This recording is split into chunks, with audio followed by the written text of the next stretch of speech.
고린도서 5장 17절 거듭났다는 말이 어떤 의미입니까? 너무도 잘 아는 말씀이 되겠습니다. 다 같이 하겠습니다. 그런즉 누구든지 그리스도 안에 있으면 새로운 피조물이라 이전 것은 지나갔으니 보라. 다시 한번요. 그런즉 누구든지 그리스도 안에 있으면 새로운 피조물이라 이전 것은 지나갔으니 보라 새 것이 되었도다. 아멘. 자, 누구든지 그리스도 안에 있으면 이라는 전제를 앞세우며 새로운 피조물. 자, 새로운 피조물에게서 보여지는 것은 이전 것이 지나갔다는 거지요. 그러기에 우리가 스스로 물어야 돼요. 나는 그리스도 안에 있는 건가? 이 물음을 묻고 여러분이 스스로 대답을 해야 됩니다. 그리스도 안에 있다라고 한다면 그 사실 자체가 새로운 피조물이라는 사실을. 자, 그러면 다시 한번 묻겠습니다. 여러분은 새로운 피조물이 맞습니까? 그리스도 안에 있다는 사실, 새로운 피조물이라는 사실로부터 우리에게 알려주는 한 가지 사실은 거듭난 그리스도인, 이렇게 표현을 하는 겁니다. 우리 요한복음 3장에 니고데모가 밤에 우리 예수님에게 찾아와서 당신이 행하시는 이 표적은 하나님께서 보내신 일이 아니라고 한다면 어쩌고 우리 예수님이 대본에 그러시지요. 거듭나. 오늘 여러분에게 제가 여러분 설교를 하면서 여러분 거듭나십시오 하는 그 의미와 결코 다르지가 않습니다. 요한복음 3장 3절 5절 7절에 3번에 걸쳐서 우리 예수님이 거듭나라 하셨습니다. 이 거듭나라 함의 의미는 거듭나도 되고 안 돼도 되는 그 의미가 아니라 하나님의 나라가 들어가느냐 들어갈 수 없느냐라고 하는 필연적인 명령형의 말씀이 이 안에 들어져 있어요. 요한복음 3장 5절에 예수께서 대답하시되 진실로 두 번. 여러분들 이거 1+1은요 굉장히 싼 거 아닙니다. 강조하고 있는 거예요. 내게 이르노니 사람이 물과 성령으로 나지 아니하면 하나님의 나라에 들어갈 수 없다. 이게 얼마나 중요한 한마디의 말씀이 있습니까? 하나님의 나라에 들어갈 수 없음을, 내가 곧 길이요 진리요 생명이니 나로 말미암지 않고는 아버지께로 갈 자가 없다는 이 아버지께로 갈 수 있는 그 길의 제시가 오직 예수 그리스도임을 밝히신 채로 더욱이 중요한 것은 물과 성령으로 거듭나야 한다. 거듭나라. 물과 성령이 된 말씀을 여러분 차후에 또 말씀을 드리겠습니다. 여러분, 사람이 이 거듭날 때의 수단이나 방식은요 모두가 동일하지 않아요. 이걸 여러분들이 이해를 해야 돼요. 어떤 사람은 난 이렇게 거듭났는데 저 사람은 이상하다. 이 자꾸 방식이나 방법을 이상하게 생각하는 사람들이 많아요. 다 여러분들 동일하지가 않아요. 사도행전 9장에 보면 다소의 사울이 그의 가는 길을 가로막으며 호련히 하늘로부터 빛이 그를 둘러 비추면서 주의 음성을 듣게 되는데 그 부름으로부터 그가 거듭나는 이 회심의 역사는요 거듭남의 아주 확실한 방법이라 이렇게 해야 합니다. 자, 그러기에 성령으로 난 사람이 다 이러하다 이렇게 하시면서 우리 예수님이 바람같이 하나님의 영의 역사가 있을 것을 그렇게 자세하게 설명을 하신 거지요. 요한복음 3장 8절을 볼까요? 바람이 임의로 불매 내가 그 소리는 들어도 어디로 와서 어디로 가는지 알지 못하는 거. 성령으로 난 사람이 그렇다는 거예요. 성령으로 난 사람이 바람처럼 어떻게 무슨 일이 어떻게 주어지는지 일어나는지를 모르는 것처럼 임한다는 거예요. 성령의 다양한 활동이 바람의 임의대로 부는 것처럼 나타날 것임을, 거듭나는 방법에는 다양함이 분명히 있지만은 하지만 분명한 사실은 본질적으로 일치하는 것들이 거듭난 사람에게 있다는 겁니다. 사람이 거듭을 하게 되면 공통적으로 여러분 느껴지는 것은 제일 먼저 죄에 대한 통해자복이에요. 내가 죄인이라는 사실. 거듭나니까요 내가 왜 이렇게 죄인인지 이 회개가 여러분 제일 먼저 임하는 거예요. 거듭난 사람이란다면 우리 영으로 말미암아 사죄의 은총이 믿어지고 하나님의 자녀가 되었다라고 하는 실제적인 사실적 변화가 오게 돼 있어요. 로마서 8장 16절에 성령의 친히 우리 영과 더불어 우리가 하나님의 자녀인 것을 성령이 증언하는 변화가 온다는 거지요. 이 거듭남의 뚜렷한 변화에 의해서 제일 먼저 있게 되는 것은 주님과의 동행, 이 동행에 대한 표지가 예배와 기도라 이렇게 해야 돼요. 제가 거듭나고 나니까요, 왜 새벽에 이렇게 안 오는지 모르겠더라고요. 새벽 기도 셋자도 모르던 놈이. 예? 그런데 여러분들 거듭나고 나니까 새벽이 왜 이렇게 안 오는지. 그래서 교회 가서 잤어. 얼마나 그게 좋은지. 예배가 좋고 기도가. 솔직한 얘기 하나 드릴게요. 옛날 목사님들 나처럼 이렇게 설교 잘하지도 못했어요. 꼭 웃는 게 꼭 무시하는 웃음 같기도 하고. 제가 목사가 되면서 한 가지 작정한 게 있어요. 옛날 목사님들은 정말 은사가 참 다양했어요. 설교만 하면 성도들을 어떻게 이렇게 깊게 입신에 들어가게 만드는지. 군인교회는요, 뒤에서부터 그냥 쓰나미가 올리듯이 막 뒤에서부터 자다가 나중에 끝날 때 보면 앞에서까지 다 그냥 입신에 들어가 버려. 피곤하기도 하죠. 군인들이 훈련받다가 그건 이해가 되는데. 저는 목사가 되면 절대 내 설교에 저런 사람이 없게 해달라. 근데 저런 사람이 있다라고 한다면, 자, 다소의 사울을 보십시오. 주님을 만나지요? 만나고 싶어서 만났습니까? 주님을 여러분들 모욕하기 위해서, 예수를 그리스도로 믿는 사람들을 잡아 족치기 위해서 대제사장의 권세를 여러분 입고서 남녀노유를 막론하고 예루살렘으로 끌고 가기 위해서 40km나 되는 다마스커스, 여러분 그곳까지 쫓아갔던, 여러분 스데반 집사를 돌로 쳐 죽였던 그 기세를 몰아서 이제 흩어진 그리스도인들마저 잡아 끌어올려고 기세등등이 말을 타고 40여 명의 여러분 군조를 데리고 그가 여러분들 담에서까지 가던 그 동구 입구에서 부활한 우리 예수님이 그에게 나타나 그를 가로막았다는 거지요. 자, 그 빛에 의해서 땅에서 일어나 눈은 떴지만 보지 못했고, 그로 말미암아 사람 손에 이끌려 다메섹의 직가라는 거리에 유다의 집에 들어가 사흘 동안 보지 못한 채로 먹지도 마시지도 못한 채로 오직 기도에만 전념했다는 사실을 알게 됩니다. 이 다수의 사울이 기도를 통해서 주님과의 깊은 교제가 있었다는 사실은 기도하는 중에 아나니아라는 사람이 자신에게 나오는 것을 보게 되고, 그가 또한 자신에게 안수함으로 말미암아 여러분 눈이 여러분 감겼던 것이 다시 보게 된다는 사실을 기도 중에 보고 있습니다. 기도 중에. 여러분들은 기도 중에 뭔가 보는 게 있습니까? 기도 중에 뭔가 보여야 되는데, 기도 중에 이 여러분 다니엘이 기도를 통하여 느부갓네살 왕의 꿈의 내용을 알게 되고 해석하는 이 장면을 보십시오.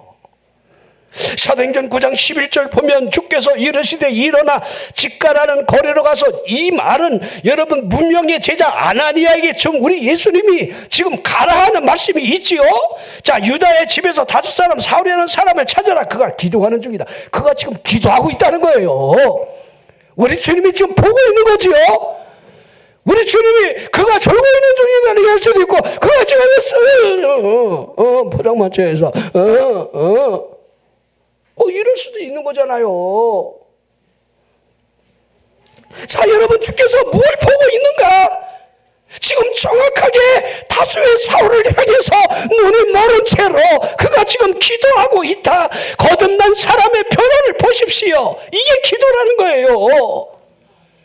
여러분 바리새인으로서 하루 9시간씩 기도하는 그가 지금까지 한 기도가 아니면 무엇이겠습니까? 하지만 주님은 그 기도를 그가 기도하고 있었다 이렇게 하지 않았다는 거예요. 누구든지 그리스도 안에 있으면 새로운 피조물이다.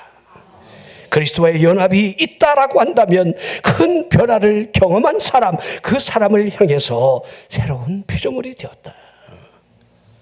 자, 그리고 보세요. 이전 건 지나갔다고 했습니다. 사람 속에 있는 어떤 상태로부터 다른 상태로 넘어가는 내적인 변화, 이전 것을 지나갔다. 자, 이것이 니고데모에게 거듭남이라고 하는 새로운 출생에 대한 말씀과 무엇이 다르겠습니까? 지나가는 거죠. 이전 것으로. 요한복음 3장 3절에 예수께서 대답하여 이르시되 진실로 진실로 내게 이르노니 사람이 거듭나지 아니하면 자, 5절에는 물과 성령으로 나지 않으면 하나님 나라를 볼 수 없다, 들어갈 수 없다. 여러분, 같은 말에 명백의 말씀이 되겠지요. 거듭나라 하심에는 믿음과 증생이 아주 밀접하게 연결되어 있음을 우리에게 보여주고 있는 거예요. 예수 그리스도를 영접하는 믿음으로부터 하나님의 자녀들의 권세가 주어진다는 사실을 거듭남이 무엇이냐라고 묻는다면 예수 그리스도를 믿는 그 믿음의 지적인 이 받아들임을 통해서 하나님의 자녀되는 권세가 주어지는 출생이다. 영적인 새로운 출생이다. 이렇게 해야 돼요. 요한일서 5장 1절을 보세요. 예수께서 그리스도이심을 믿는 자마다, 아멘. 예수께서 그리스도이심을 믿는 자마다 하나님께로부터 난 자니 또한 낳으신 이를 사랑하는 자마다 그에게서 난 자를 사랑하느니라. 분명하게 말씀하고 있지요. 여러분, 예수 그리스도를 믿는 믿음으로부터 하나님께로부터 난 자임을 증언하고 있고, 예수께서 그리스도라는 사실을 받아들이는 이 믿음으로부터 영적인 출생이 시작된다. 이걸 새로운 출생이다. 그러면 묻겠습니다. 새로운 출생, 이 거듭남에 대한 이해를 어떻게 해야 하겠습니까? 어떠한 한계를 넘어서는 완전한 급격한 변화다. 이렇게 할 수가 있습니다. 성경에는요, 이 곳곳에서 변화라는 사실이 살아나는 것, 이렇게 여러분 말씀하는 장면들을 찾아볼 수가 있어요. 변화가 뭐냐? 살아나는 거다. 자, 우리 에베소 교회에 사도 바울이 편지를 보내면서 하늘 아버지께서 그리스도 안에서 하늘에 속한 모든 신령한 복을 우리에게 주신 것에 대하여 이렇게 1.5절에 이렇게 표현하고 있습니다. 그 깊으신 뜻대로 우리를 예정했다. 예수 그리스도로 말미암아 자기 아들들이 되게 했다. 이게 여러분 우리 믿음의 첫 출발이에요. 하나님이 기뻐하시는 사람들을 불러내어 하나님이 택했다는 이 사실을 예정이다. 우리 장로교가 예정론을 여러분께서 말하는 것 아닙니까? 하나님께서 사랑하는 자 안에 우리에게 거저주는 은혜, 그것이 구원의 은혜, 예수 그리스도로 말미암아 그분의 피로 말미암아 주어지는 구속의 은혜, 제사함의 은혜, 속량된 은혜. 그리고 에베소 1장 7절로 넘어가 이어져 있습니다. 우리는 그리스도 안에서 그의 은혜의 풍성함을 따라 그의 피로 말미암아 속량이 제사함이라는 거예요. 제사함 받았다는 게 뭡니까? 정죄함이 없다는 거예요. 그 말을 그대로 이렇게 표현하고 있는 겁니다.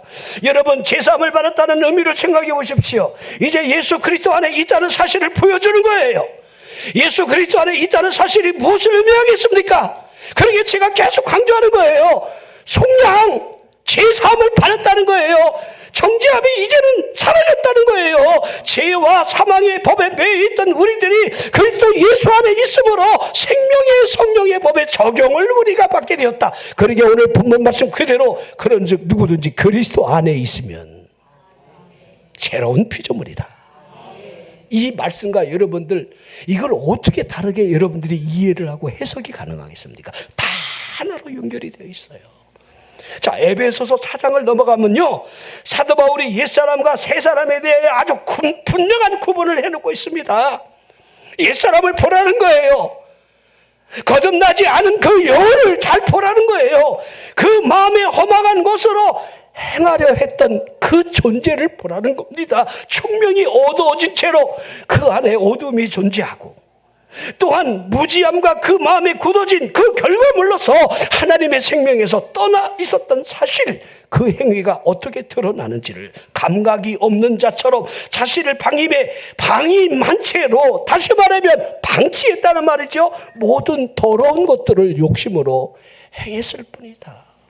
이게 여러분 거듭나지 않은 사람의 아주 전체적인 표현을 그렇게 한마디로 표현하고 있는 거예요. 그러게 에베소 5장에 여러분들 핵심이 그걸 딱 찌르고 있는 거죠. 술 취하지 말라, 이는 방탕한 것이니 너희는 오직 성령의 충만함을 받아라. 여러분, 옛사람과 거듭난 사람의 이 모습을 그대로 여러분들 쫙 깔는 거예요.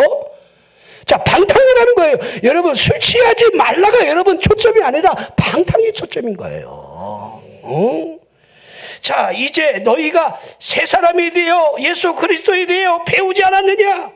유혹의 욕심을 따라 썩어져가는 구습을 따르는 옛사람을 이제 버려야 하지 않겠느냐? 그러기 위해서 너희 심령이 새롭게 되어야 한다. 이게 에베소서 24절 말씀으로 연결이 되어 있어요. 하나님을 따라 의와 진리의 거룩함으로 지으심을 받은 새 사람을 입으라. 자, 새로운 피조물로서의 이전 것이 지나갔을 때에 새 것이 되었다 선포하는 말씀과 무엇이 다르겠습니까? 자, 우리를 보십시오. 우리는 허물과 죄로 죽어 있었지만은 우리가 어떻게 살아났습니까? 예수 그리스도로 말미암아. 그렇죠. 에베소 2장 1절 그렇게 선언하고 있죠. 그는 허물과 죄로 죽었던 너희를 살리셨다. 여러분, 죽었던 자로서 살아났다는 말이 무엇이지요? 뚜렷한 변화가 있었다는 거지요. 골로새서 1장 13절을 보십시오. 그가 우리를 흑암 권세에서 건져내서 그의 사랑의 아들의 나라로 옮겨놨다는 거예요. 건져냈다, 옮겨놨다. 그렇죠. 내가 진실로 너희에게 이르노니 내 말을 듣고 또 나 보내신 이를 믿는 자는 영생을 얻었다. 심판에 이르지 아니한다. 사막에서 생명으로 옮겼다는 거예요. 옮길 것이다가 아니라. 여러분 보십시오. 이와 같이 장엄한 변화를 요구하고 있는데 그럼에도 불구하고 아직까지 여러분 변화되지 않은 몸으로 사망의 길을 걷는 사람이 얼마든지 있다는 겁니다.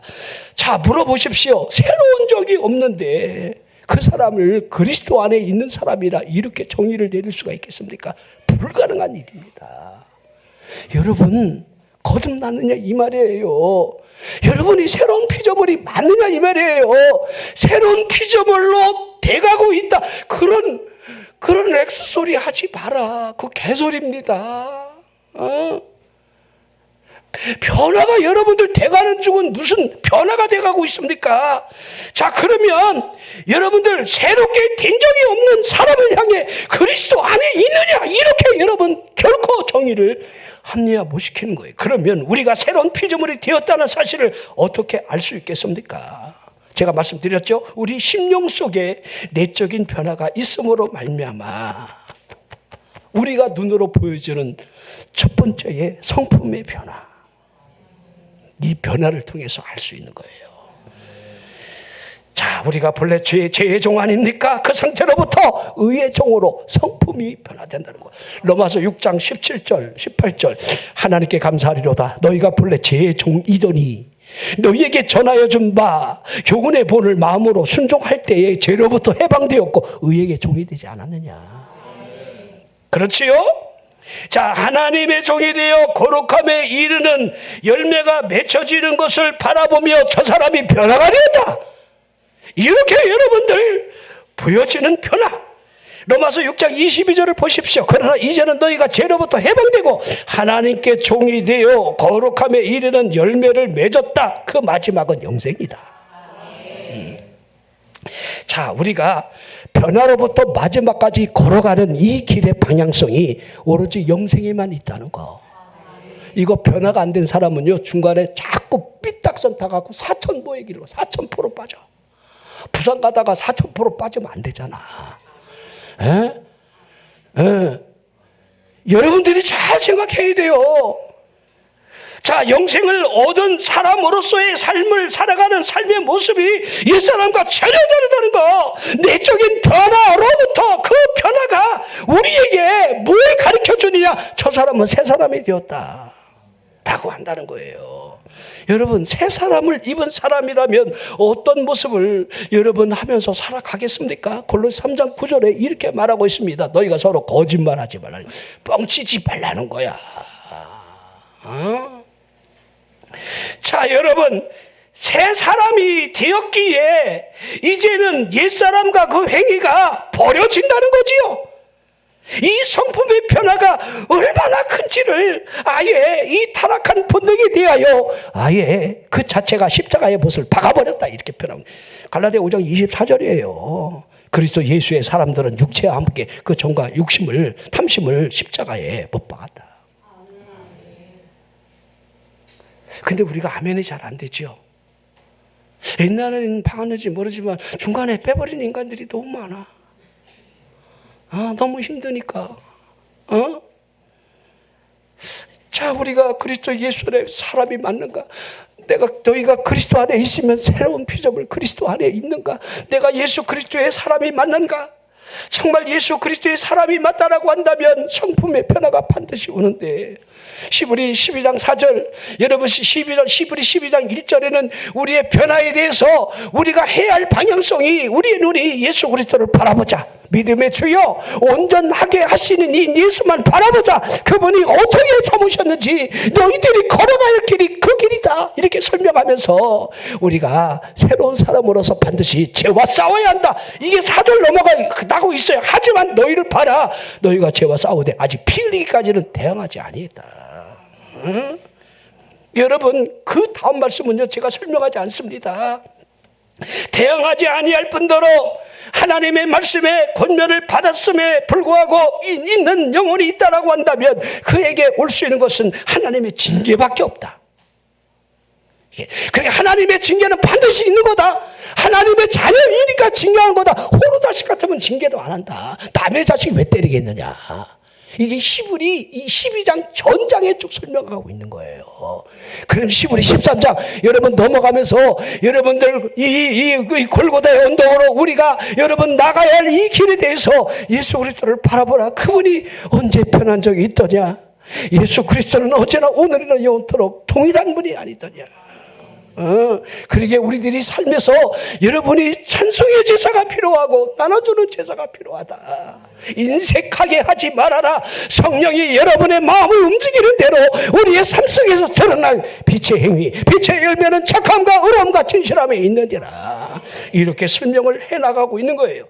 자, 제가 여러분에게 지금까지 여러분 거듭남의 이 변화가 성품의 변화라 이렇게 말씀을 드렸듯이 성품의 변화와 쌍둥이를 할 수 있는 감정의 변화, 이 또한 분명히 있어야 돼요.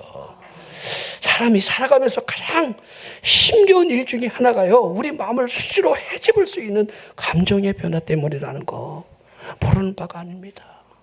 참 사람은 이상하죠. 이게 약점을 툭 건드리면요 무너져요 그냥. 에?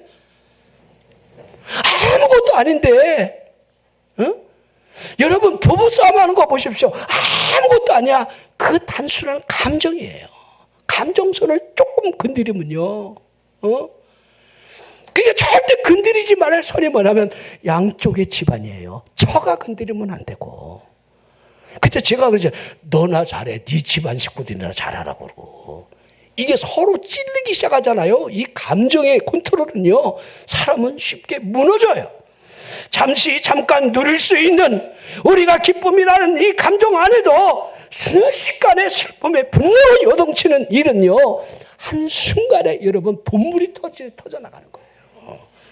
자, 예전에 공중못에 잡은 자를 따랐을 때에 육체의 욕심의 지배로 말미암아 감정을 컨트롤하지 못했지만은 거듭난 사람으로 살아가면서 마음속에 있는 이 기쁨을 정말 컨트롤해야만 한다는 거.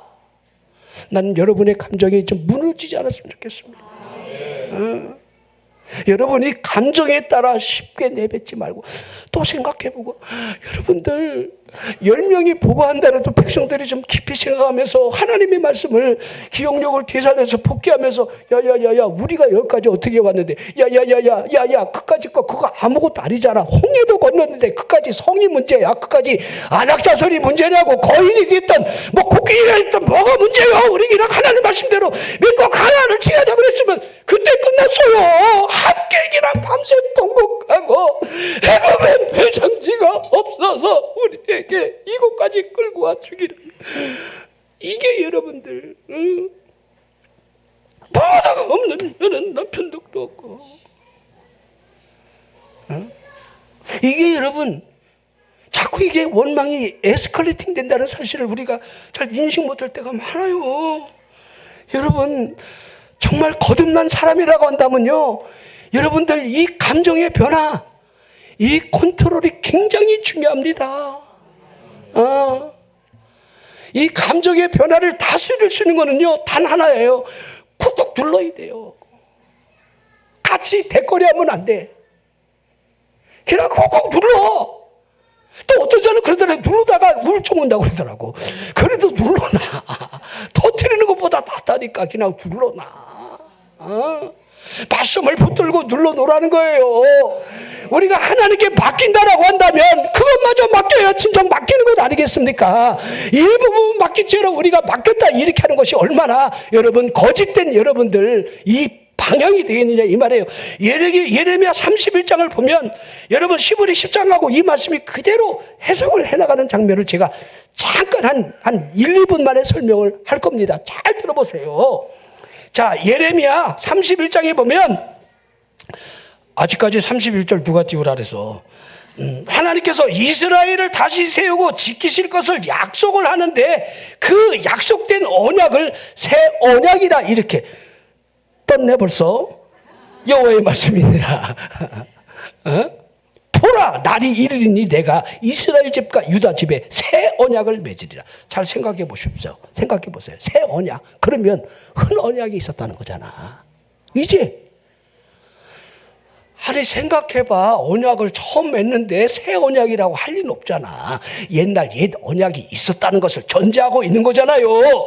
자, 이 옛 언약이 무엇을 의미하냐면 하나님께서 이스라엘 족속의 조상들과 여러분들 언약을 맺었던 거예요. 아브라함에게 약속했고 이삭과 야곱에게 약속한 대로 그들이 400년 동안 종살이했지만 모세를 통하여 애굽 땅을 여러분들 나오는 그 모든 과정은 하나님이 맺은 언약 때문에 있었다는 거예요. 하나님이 그들의 남편이 되었지만 그들이 언약을 깼습니다. 그래서 하나님이 새 언약을 맺겠다는 거예요. 자, 예레미야 31장 33절로 넘어가 볼까요? 그러나 그날 후에 내가 이스라엘 집과 맺은 언약은 이러하니 곧 내가 나의 법을 그들의 속에 두며 그들의 마음에 기록하여 나는 그들의 하나님이 되고 그들은 내 백성이 될 것이라. 여호와의 이 말씀을 사도 바울이 이 말씀을 히브리 10장에 해석을 해나가고 있는 거예요. 내가 나의 법을 그들의 마음에 두고 그들 마음에 기록을 하겠다. 그들의 하나님이라는 사실, 그들이 내 백성이 된다는 사실을 그들 마음속에 인을 치면서 거듭나게 함으로 말미암아 확실한 새 언약을 맺게 될 것이다. 그러므로 말미암아 그들이 악행을 그친다는 말은 새 사람으로서의 삶이 새 행위가 될 것이고 하나님은 과거의 죄를 기억하지 않을 것이다. 자, 이 말씀에 대한 성취가 성령이 증언하고 있다라고 하는 사실로서 사도 바울이 히브리 10장에 율법은 다만 장차 올 일에 대한 그림자로서 참 형상이 아니기에 오직 그리스도만이 죄를 위하여 한 영원한 제사를 드릴 것이다. 영혼이 온전하게 할 것이다. 죄를 위하여 다시는 제사를 드릴 필요가 없게 될 것이다. 이 말씀을 여러분들 새 언약이라 이렇게 하고 있어요. 자, 히브리 10장 15절. 또한 성령이 우리에게 증언하고 있다. 주께서 이르시되 그날 후로는 그들과 맺을 언약이 이것이라 하시고, 이게 여러분 예레미야 31장에 맺은 언약이지요. 내 법을 그들의 마음에 두고 그들의 생각에 기록하리라 하신 후에 또 그들의 죄와 그들의 불법을 내가 다시 기억하지 아니하리라 하셨으니 이것들을 사하셨은즉 다시 죄를 위하여 제사 드릴 것이 없느니라. 여러분들, 이것은요 구원받은 사람, 거듭난 사람, 하나님이 내 아버지가 되고 그리스도가 내 구주가 된 사람에게 할 수 있는 신앙 고백, 예수의 이름으로 하나님의 보좌 앞에 담대히 나갈 수 있는 권리, 믿음으로 주어지는 이 권리, 이 권리가 주어졌음을 그대로 보여주는 거지요. 새 언약으로 주어지는 것은 제사가 아니라는 거예요. 이제 제사를 통하여 하나님을 만나는 것이 아니라 내가 너에게 새 언약을 주는 이 새 언약은 하나님 앞에 은혜의 보좌 앞에 나갈 수 있는 길을 예수 그리스도가 그 몸으로 여러분들 풀어 제끼셨다는 거예요. 히브리 4장 16절 보십시오. 그러면 거기에 들어갈 자들이 남아 있거니와, 복음 4장 16절인데요. 그러므로 우리는 긍휼하심을 받고 때를 따라 덮는 은혜를 얻기 위하여 은혜의 보좌 앞에 담대히 나가라. 여기 일자를 앞에다 붙여야 돼요. 빨리 찾아봐. 한번 눈에 보여줘. 그러므로 우리는 긍휼하심을 받고 때를 따라 덮는 은혜, 때를 따라 덮는 은혜. 오늘 여러분 하나님의 은혜를 받기를 원하십니까? 하나님의 은혜를 얻기 위해서 이 자리에 오신 거 맞지요? 그러면 하나님의 은혜의 보좌 앞에 어떻게 해야 합니까? 담대히 나가라는 거예요. 예전에는 여러분 옛 언약대로 하면 여러분들은요 제사 지내기 위해서 여러분 자체가 하나님 앞에 나가지 못해요. 자, 에스겔 선지자가요 이 거듭남에 대한 이 말씀을 동일하게 예언한 것이 에스겔 36장에 기록되어 있어요. 26절 27절 또 새 영을 너희 속에 두고 새 마음을 너희에게 주도 너희 육신에서 굳은 마음을 제거하고 부드러운 마음을 줄 것이며 또 내 신을 너희 속에 두어 너희로 내 율례를 행하게 하리니 너희가 내 규례를 지켜 행할지라. 누구든지 그리스도 안에 있으면 새로운 피조물이라. 보라 이전 것은 지나갔으니 새것 보십시오. 내 신을 너희 속에 두을 때에 내 율례를 행하게 될 것이고 내 규례를 지켜 행할 수 있다는 사실을. 자, 새 영을 부어준다. 그러므로 새 마음이 들어온다. 새 영이 부어짐으로 육신의 굳은 마음이 제거되고 부드러운 마음이 올 것임을 여러분 에스겔 선지자가 예언을 했고 요엘 선지자가 동일하게 예언을 했습니다. 요엘서 2장 28절 29절 그 후에 내가 내 영을 만민에게 부어주리니 너희 자녀들은 장래 일을 말할 것이며 너희 늙은이는 꿈을 꾸며 너희 젊은이는 이상을 볼 것이며 그때 내가 또 내 영을 남종과 여종에게 부어줄 것이며 그때 끝났어요? 그러죠? 부어줄 것이며 29절까지네요.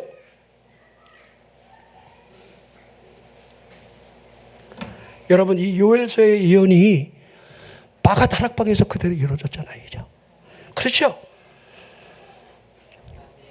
오순절날 마가 다락방에서 성령이 충만함을 받은 그들이 막 그냥 난리가 나잖아요. 이제 다른 언어로 말을 시작하며 저들이 하나님의 큰일 말함을 들으며 그들이 놀라기도 하고 비웃기도 하고 세술에 취했다기도 하고 그때에 여러분 베드로가 지금 때가 제3시인데 너희 생각하는 것처럼 이들이 취할 수 있겠느냐 하면서 사도행전 2장 16절을 딱 선언하죠. 이는 곧 이 일을 봐라. 이는 곧 선지자 요엘을 통하여 말씀하신 일이다. 이렇게 선언하고 있는 거예요. 그러면서 누구든지 주의 이름을 부르는 자는 구원을 받으리라 선언하고 있는 겁니다. 여러분 우리가 잘 알고 있듯이 수많은 그리스도인들은 이와 같은 변화를 경험을 했고 그 삶으로서 변화된 표지가 있었다는 사실을 우리에게 잘 보여주고 있습니다. 하지만 너무 안타깝게도 이 회심에 대한 경험이 없는 무엇인지조차 알지 못하는 수 없는 그리스도인들이 그렇게 여러분 있다는 사실을 보게 됩니다. 이 변화 너희가 거듭나라 이 말은 우리에게도 주님이 동일하게 말씀하고 있는 거예요.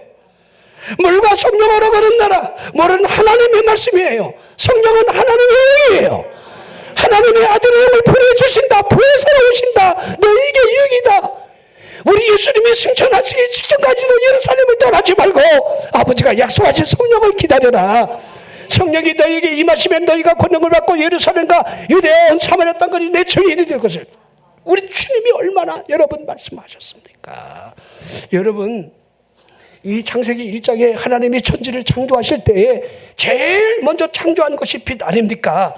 창세기 1장 3절에 보면 하나님이 이 이르시되 빛이 있으라 하시니 빛이 있었다 하고 있지요. 자, 하나님이 천지를 창조하시는데 빛이 있으라 그러는데 빛이 쌩까고 있어요.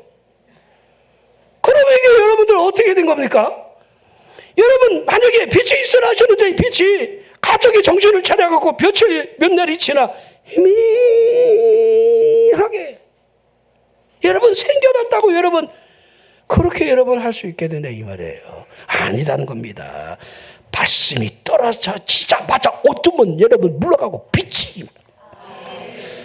자, 우리 예수님이 이 땅에서 행하신 그분의 사역을 좀 보십시오. 물이 즉석에서 여러분들 떠다 부으니까 포도주로 변하는 거예요. 응?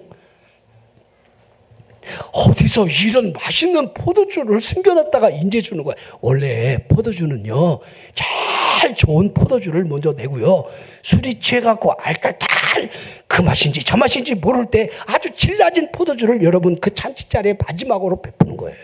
그때는 이 맛이 그 맛 같기도 하고 그 맛이 이 맛 같기도 하고 어떨 때는 아멘을 했다가 어떨 때는 안 하기도 했다가 막 그냥 아리송송 뒤까리 막 이렇게 아주까리가 되는 거죠. 응? 자, 그런데 여러분, 이 잔치에 있는 사람들이 그 맛을 보더니만 여러분, 주님이 만든 이 포도주가 이 땅의 것이라고 생각이 되어집니까? 물이 변하여 포도주가 되는데. 그러니 이스라엘 사람들이 불뱀을 만날 수밖에 없어요. 하늘의 만나를 먹으면서도 이 하찮은 음식을 우리는 싫어한다. 이렇게 하고 있습니다. 여러분들이 살아가는 삶 자체가 하나님의 은혜 아닙니까? 하나님의 은혜로 우리가 사업하고 복을 받고 하나님이 가정을 지켜주고 여기까지 살아와 있는데 하찮은 은혜로 이렇게 말할 수가 있겠습니까? 아니라는 거예요. 여러분, 무화과 나무를 그분이 저주하자마자 즉시로 말라버리는 걸 보십시오. 오병이어의 기적의 이 축사 후에 즉시로 제자들이 여러분들 그 음식을 나눠주는 걸 보십시오. 5,000명이 먹는 걸 보십시오. 문둥병자에게 내가 원하노니 깨끗함을 받으라 하실 때에 그 문둥병자가 즉시로 깨끗해지는 걸 보라는 거예요.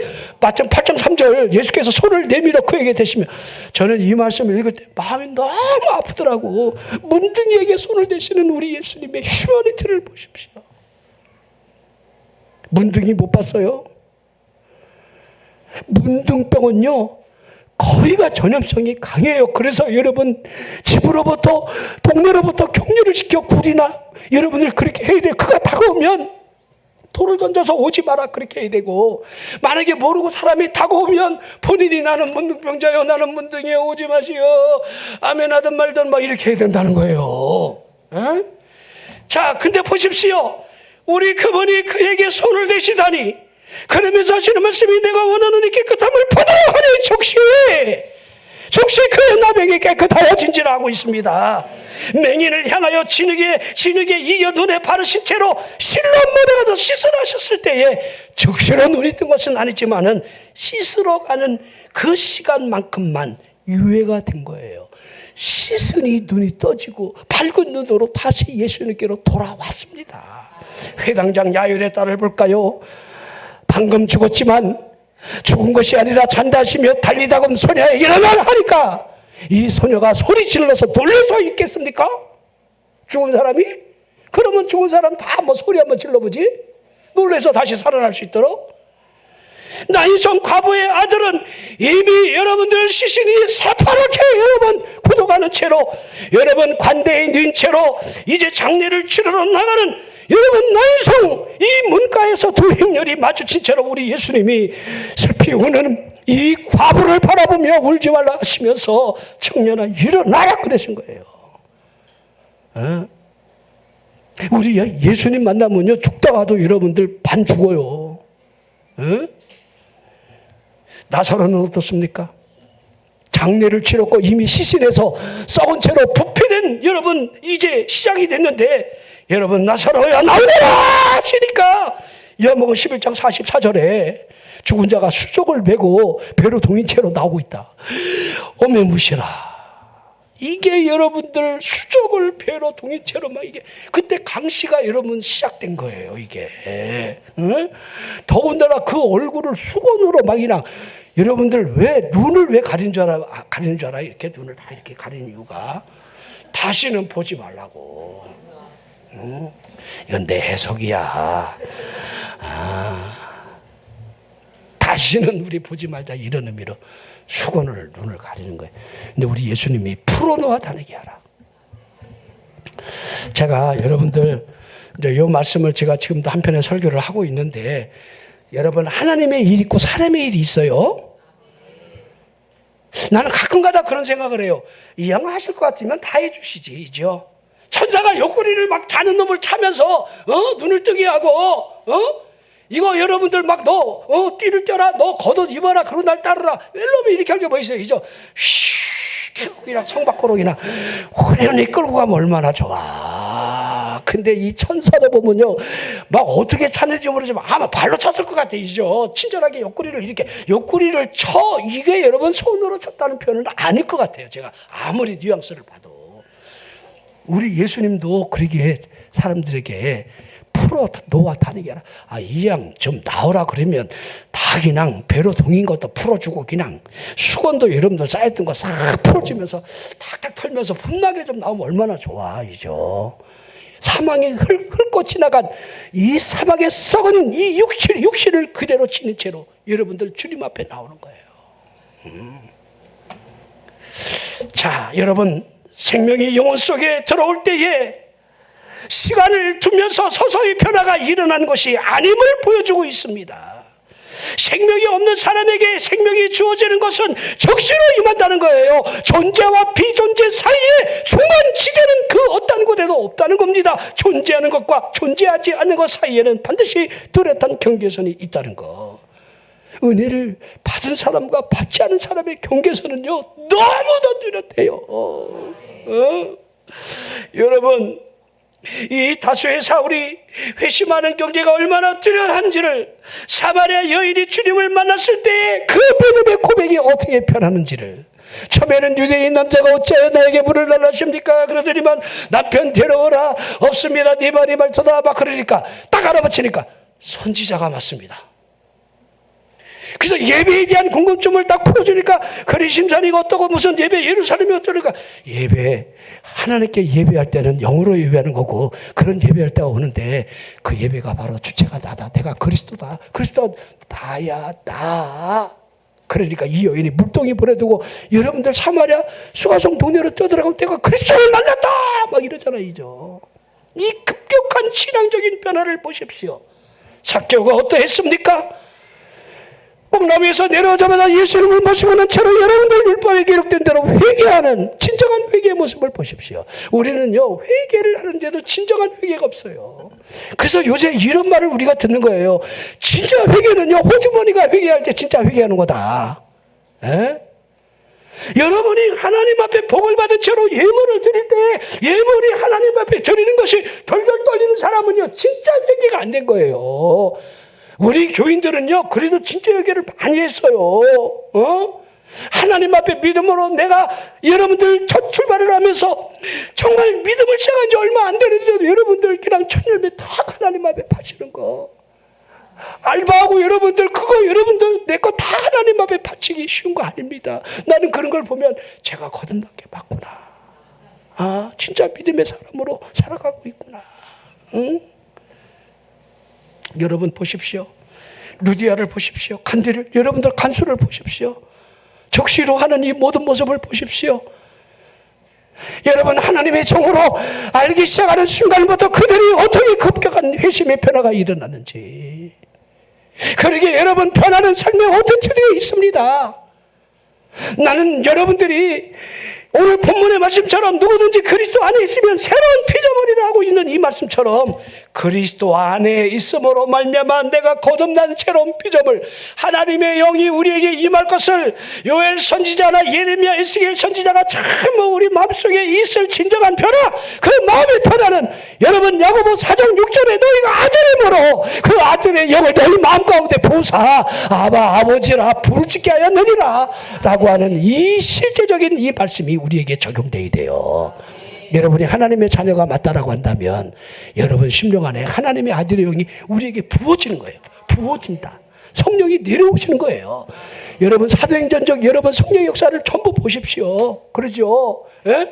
오순절 마가다락방에 성령의 충만함은 성령께서 하시는 대로 성령이 말하겠음을 따라 여러분 다른 언어가 표적으로 주어지고, 여러분 빌립에 의해서 사마리아 성에 예수 그리스도가 전파되었다 하니까 여러분 베드로하고 요한이 내려가서 그들에게 성령 받기를 위해서 안수하잖아요. 그들에게 성령이 임한 적이 없다. 보십시오. 이 사마리아 이 성의 사람들은 전부 예수를 믿고 세례를 받았어요. 근데 성령이 임하신 적이 없어요. 에? 여러분이 예수 믿고 주여 주여 하지만은 아직까지 성령이 여러분들 임하지 않을 수가 있다는 사실을 잘 보시라는 거예요. 왜 여러분 베드로 요한이 그곳까지 내려가서 성령 받기를 위하여 기도했다. 그러니 성령이 임했는데 그들이 방언다고 예언도 했다. 이렇게 공통점으로 표현하고 있는 거예요. 여러분 사도행전 10장 넘어가면 여러분 고넬료는 이방인입니다. 이죠? 이달리아대, 지금 이달리아가 이탈리아야, 이탈리아. 거기에 백부장이에요. 근데 여러분 개종한 여러분 유대인이에요. 유대교를 믿는 여러분들 그러한 백부장이에요. 그런데 그가 얼마나 경건했던지, 하나님 앞에 기도하고 구제하는 일을 막 힘쓰니까 하나님이 그에게 나타나시잖아요. 그에게 뭔가 좋은 걸 주려 하는데 뭘 주고 싶어 합니까? 성령. 마태복음 7장에 구하라 너에게 주신다라고 하는 마태복음 5장, 6장, 7장은 여러분들 전부 산상수훈에서 주시는 교훈이에요.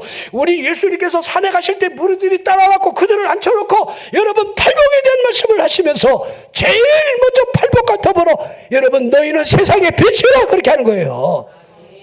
빛이 될 것이다가 아니야. 너희는 세상의 소금이다 그러는 거지 소금이 될 것이다가 아니에요. 그러면서 여러분들 7장이 마지막 장이잖아요. 마지막 장에 입으로만 주여 주여 하지 마. 그거 아무 소용없어. 구하라. 구하라 주신다. 말씀대로 그래야 살지 않겠느냐. 이런 맥락의 말씀이 전부 산상수훈에 기록되어 있고 여러분 마태복음 7장에 구하라 이 말씀이 누가복음 11장에 동일하게 기록되어 있어요. 예수님의 제자들이 주여 요한의 제자들은 요한으로부터 기도문을 배워서 기도를 줄줄줄 하고 있는데 우리에게도 기도문을 좀 가르쳐 주시려고 그랬더니 너희는 이렇게 기도하라. 그러면서 우리가 잘 아는 하늘에 계신 우리 아버지요. 그 주의 기도문을 가르쳐 주신 거예요. 그러면서 두 번째가 뭔지 알아요? 기도하는데 그냥 그렇게 기도하지 말고 세게 해! 그 말이에요. 세게 한다는 말이 뭔지 알아요? 포기가 없는 기도라는 거예요. 그걸 강청의 기도라고 여러분 가르쳐 주는 거예요. 친구가 밤늦게 자신의 집에 찾아왔는데 먹을 게 없어. 그래서 이웃을 찾아나가고 문을 두드리면서 떡 3덩이만 빌려달라고 그러는데 여보시오 내가 떡이 없는 게 아니라 우리 집 다 불 껐어. 지금 문 걸었고 지금 침상에다 누워있는데 난 어떻게 못 들어주겠다. 그냥 가 그러는데 계속 문을 두드리면서 그러니까 내가 친구기 때문에 들어주는 게 아니라 네가 지랄거려서 들어주는 거야. 이렇게 기록이 되는 거예요. 내 말이 여러분들 이 표현이 쏙 와닿지 않아요? 그러면서 구하라 구하라. 아들이 떡을 달라는데 돌을 줄 자가 있으며 여러분 쭉 설명하면서 그러지요. 여러분들 그 구하는 자에게 하나님이 성령을 주시지 않겠느냐. 초점이 성령이라는 거예요. 성령을 준다는 거예요. 자 그러면 여러분들 이 고넬료 가정으로 들어가 봅시다. 그가 구하는 기도 하나님이 응답받았어요. 뭘 줄까? 베드로를 통해서 성령을 주시려고. 근데 보낼 사람이 너무 까다롭고 힘들었죠. 입맛이 너무 까다롭죠. 먹어라 못 먹어요. 먹으라니까 안 먹는다는가요. 아 시끄러 먹으라는데 먹어본 적이 없다니까요.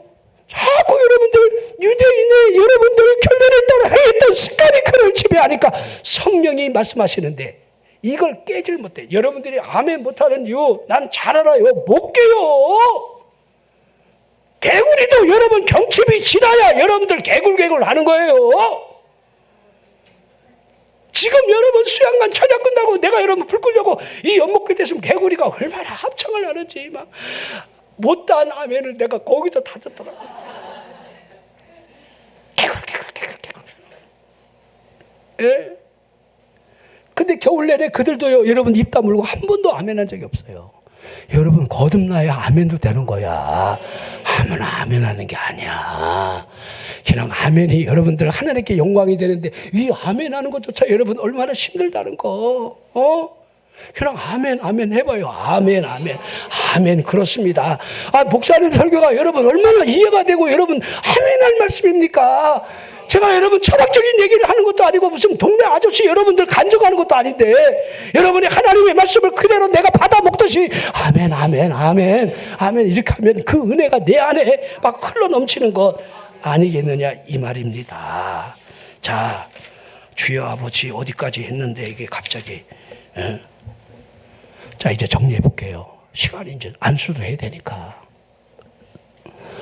거듭납시다. 그리고 그냥 후다다다다다다 그냥 하나님께 맡겨봐. 그리고 옛날에 거듭난 사람은요 그 찌꺼기 갖고 살지 마. 그냥 새롭게 계속해서 그렇게 여러분 흩어지면 전도하고 모이면 그들이 기도해서 성령의 충만함을 받았다. 성령의 충만함을 받다는 것이 왔구나 엑소터시가 아니야. 기도함으로 성령이 우리에게 충만히 거하심으로 우리의 걸어가는 삶에 성령의 이끄심이 있는 걸 보느냐. 그걸 보는 사람은요, 환경을 맞이해도 아멘 그러는 거예요. 이걸 못 보니까 환경이 핥히니까 그냥 다 죽었네. 이제 가면 언제 가나. 마치 여러분들 사망에 여러분들 그 관대에 누인 채로 장례 치르는 얼굴로 살아가는 거, 여러분 이건 분명한 현실입니다. 성령의 충만함을 받으시길 바랍니다. 주여 성령 충만함을 주시옵소서.